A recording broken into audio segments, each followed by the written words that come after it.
Hey everyone, this is Kenji Lopez Alt for Serious Eats, and I want to get serious for a second. If you're ordering broccoli cheese soup, you're really just looking for an excuse to eat nacho cheese sauce for lunch and pretend that it's healthy, right? Well, my version of broccoli cheese soup doesn't skimp on the cheese, but it packs in a ton of broccoli flavor by building it up in layers. Start by separating 1.5 pounds of broccoli into florets and stems. You want the florets to be small enough to fit neatly on a spoon. The stems are going to get pureed, so a good rough chop will do. Next, heat up 2 tablespoons of oil in a Dutch oven over high heat until it starts to shimmer, then add your broccoli florets and cook them without moving.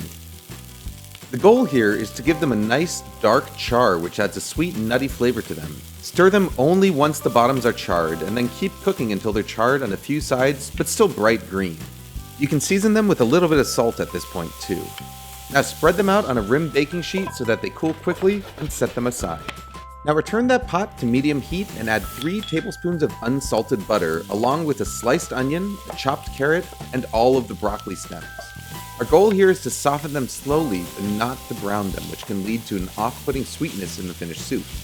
Once the vegetables have been softened, add a few cloves of sliced garlic and stir just until fragrant, then add a couple cups of chicken stock or water and 3 cups of whole milk.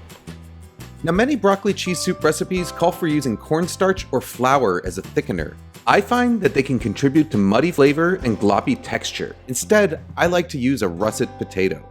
If you've ever made the mistake of putting mashed potatoes in a food processor, you'll know why.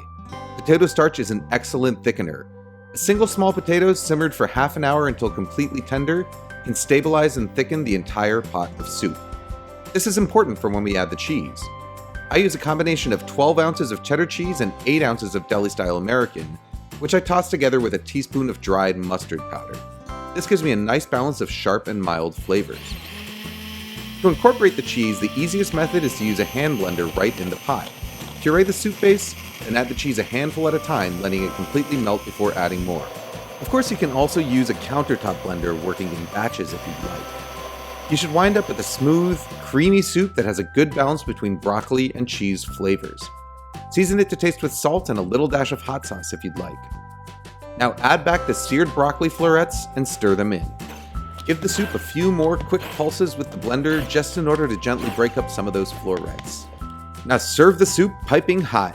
I promise you, your vegetables never had it so good.